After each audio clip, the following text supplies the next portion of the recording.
Béninois mes frères, Béninoises mes sœurs, je m'en voudrais à l'occasion de cette seconde adresse de ne pas vous réitérer mes exhortations quant au maintien du niveau de vigilance par rapport au coronavirus qui continue d'être une réelle menace pour l'humanité.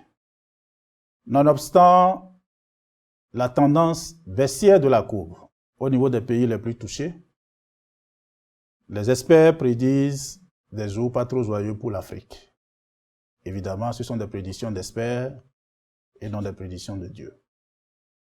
Mais il est évident que le devoir qui nous incombe, c'est de continuer à considérer que la pandémie est réelle, qu'elle existe et que nous pouvons lui échapper en continuant d'observer les gestes barrières. Béninoises et Béninois, chers compatriotes, je voudrais consacrer ma présente adresse au partage de quelques éléments sur la gouvernance de notre pays avec vous.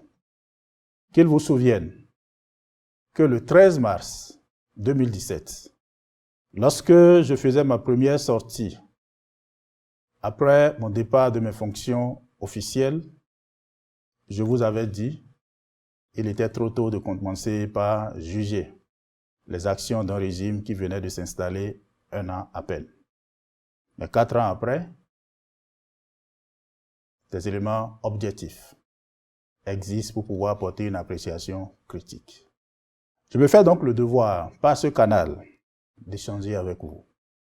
Mon appréciation sera une appréciation d'un citoyen qui a certainement, plus que vous, qui êtes aujourd'hui dans cette prison à ciel ouvert, qu'est devenu notre cher et beau pays, la possibilité de pouvoir faire les évaluations d'un certain nombre de facteurs touchant à la gouvernance de notre pays et qu'est-ce que cela pourrait vous inspirer pour recréer ce bénin de fierté pour lequel nous avons toujours nourri notre fierté d'appartenance depuis bientôt 30 ans.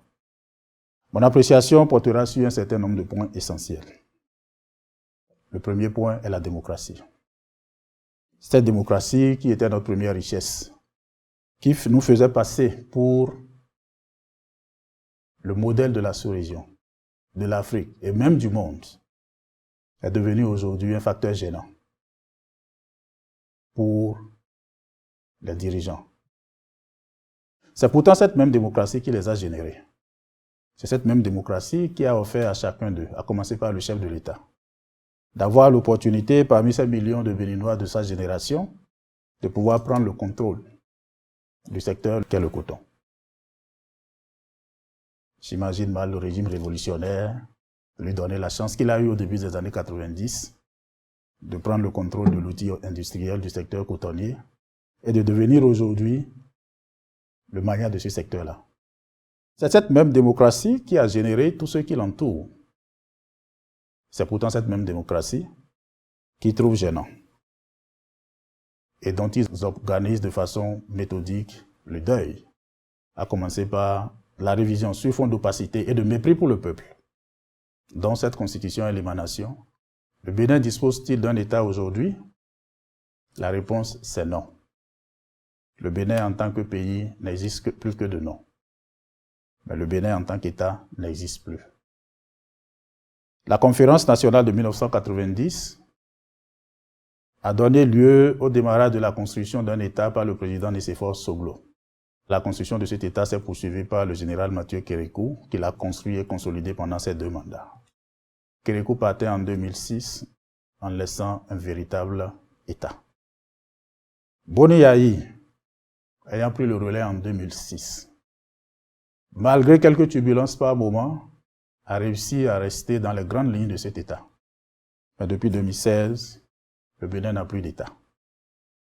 En lieu et place de l'État, nous avons affaire à une véritable entreprise privée. L'administration, qui est le premier socle de l'État, est démantelée au profit d'agences privées. Le chômage est devenu la chose la plus partagée et pas même de droit pour ceux qui sont mis au chômage. Dans l'administration, la hiérarchie qui était le fondement du fonctionnement est bafoué. Au sein de l'armée ou des hommes de rang, le caporaux, qui sont grassement payés pour contrôler des généraux, des colonels et former des cours sur des capitaines. Au sein de l'administration civile, vous avez dans des ambassades de simples collaborateurs qui gagnent plus que des ambassadeurs. La justice, dernier recours de citoyens. Notre justice républicaine a fait place à une milice judiciaire, taillée sur mesure pour renforcer la gouvernance privée de l'État. Au plan économique, la situation est plus que critique. Plusieurs fois déjà, j'ai tiré la sonnette d'alarme en indiquant clairement que le Bénin risque d'être en train de vivre une catastrophe économique.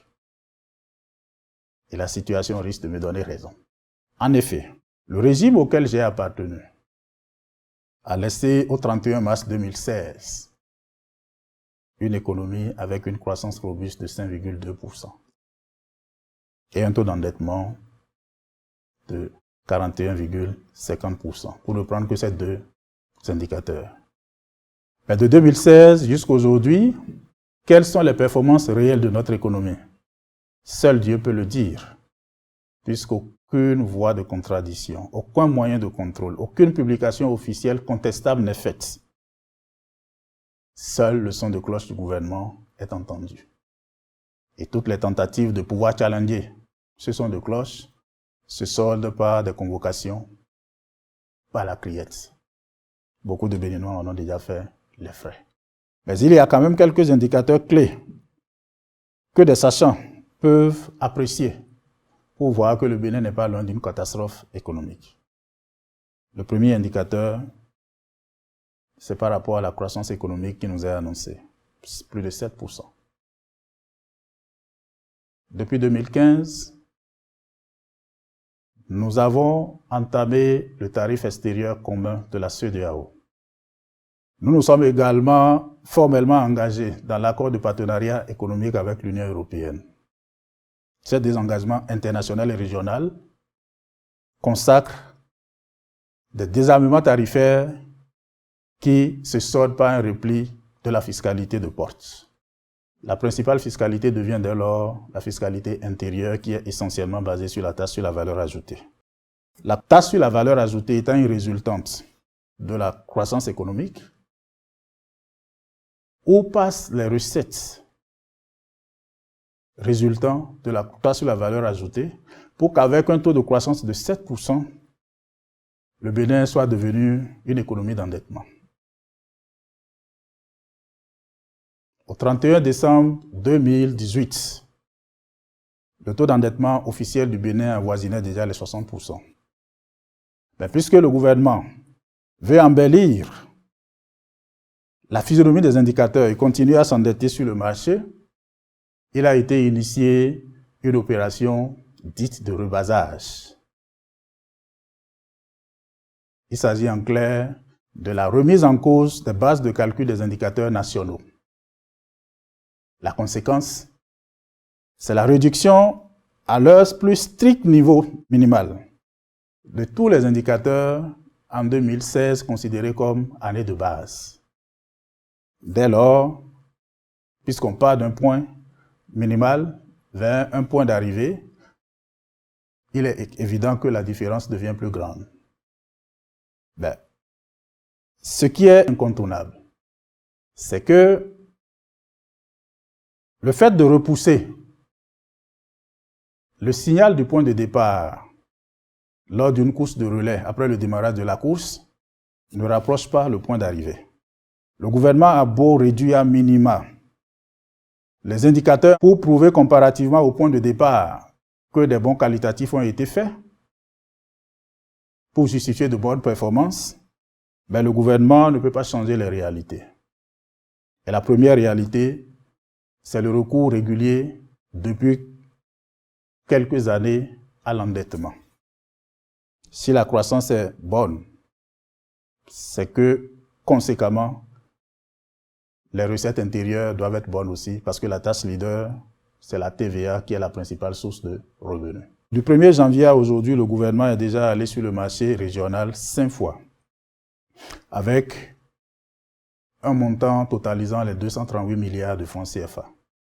Et si les prévisions jusqu'en mai sont maintenues, le recours au marché financier régional portera l'endettement de l'État, rien que pour cette seule année, jusqu'en mai, à près de 400 milliards de francs CFA.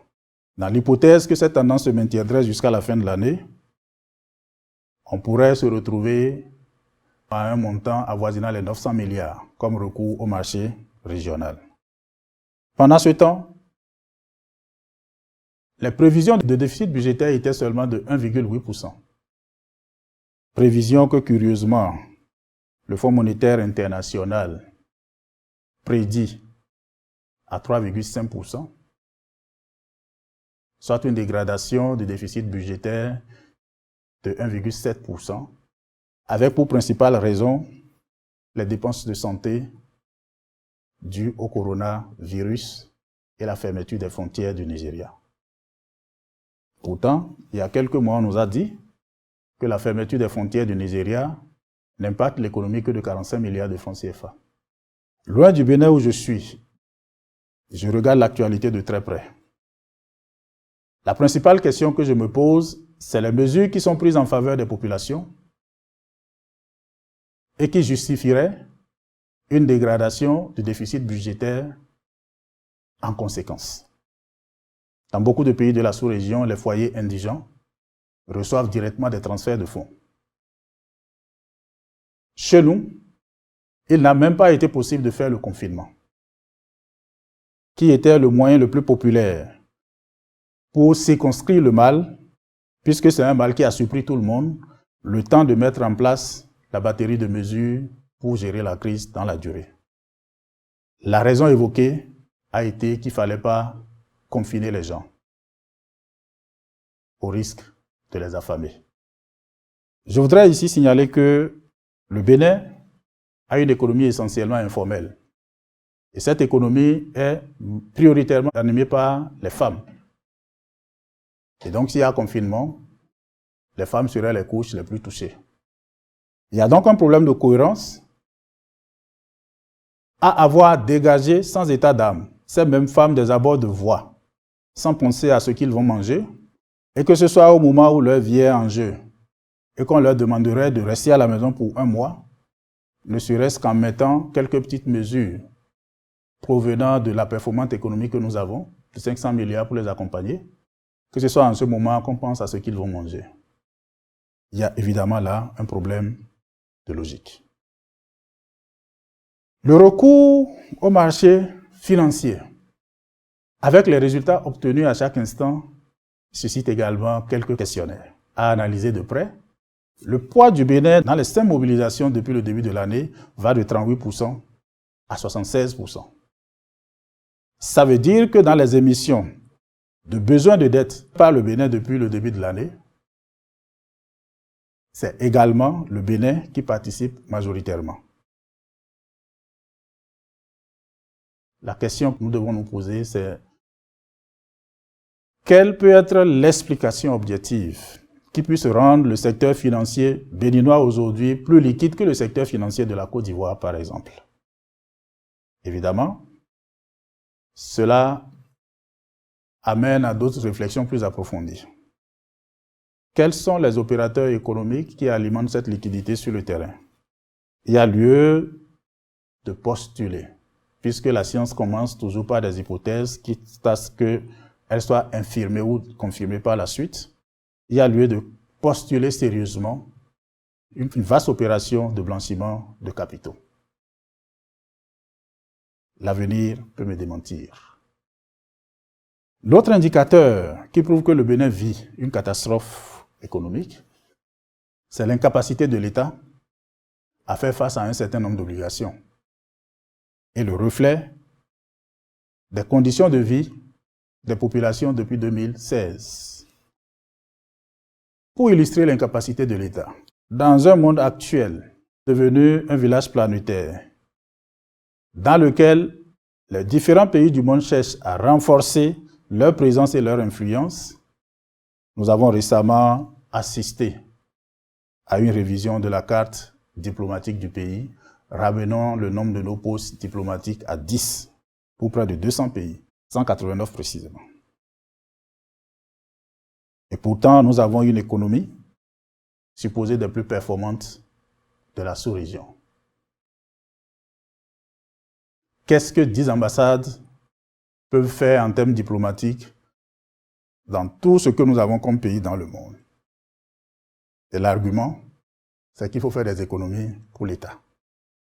Le deuxième indicateur qui concerne les conditions de vie des populations révèle des chiffres effrayants que je m'en vais partager avec vous. Sur les fonctionnaires moyens, de 2016 jusqu'à aujourd'hui, pour 67% des fonctionnaires moyens de l'administration, utiliser une voiture qui était une nécessité est devenu un luxe.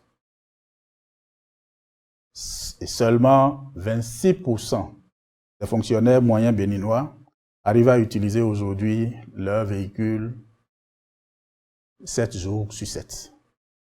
Les 74% sont retournés à leurs années d'étudiants, recourant plus fréquemment à leur moto.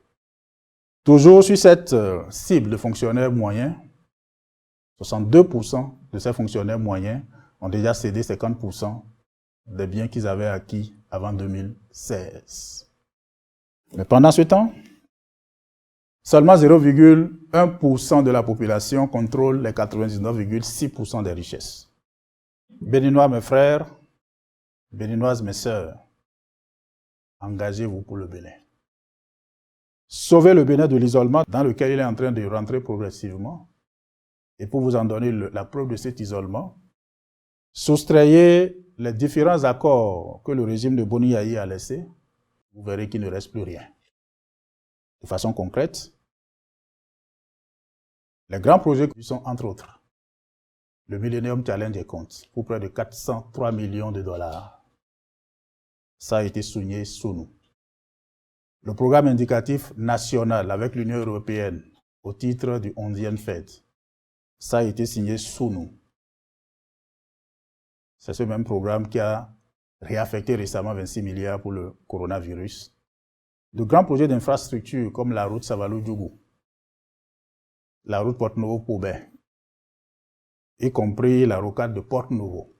Sur cette route particulièrement, la seule chose qui a changé, c'est la surfacturation du prix au kilomètre linéaire. D'autres projets comme la télévision numérique, le programme de développement des infrastructures de télécommunications. Tout ça a été conclu et finalisé sous Boni Yayi. Soustrayez ces projets de tout ce qui se passe aujourd'hui et vous verrez qu'il ne reste plus rien. Même l'appui budgétaire de la Banque mondiale était déjà finalisé. C'est le problème avec les Pays-Bas qui avaient différé sa signature. Et le recours massif aux emprunts marchands est la preuve que les pourvoyeurs de prêts concessionnels commencent par devenir réticents, puisqu'il y a là des conditionnalités liées essentiellement au respect des droits démocratiques, au respect des droits de l'homme. Toute chose que les commerçants d'argent sur le marché financier ordinaire n'observent pas nécessairement. C'est bien cela, l'état actuel de notre pays. Mais tout ceci est possible parce que les citoyens n'ont pas la moindre possibilité d'expression. C'est l'expression plurielle qui constitue le baromètre des dirigeants. Dans un pays où l'expression plurielle n'existe pas, il est évident que c'est la terre libre pour toutes les dérives possibles. Et ce qui rend possible tout ceci, c'est l'utilisation de la police, de l'armée et surtout de la justice comme moyen d'oppression, de réduction à néant des voix discordantes et de soumission à un esclavage de type nouveau de tous les citoyens qui décident de contester.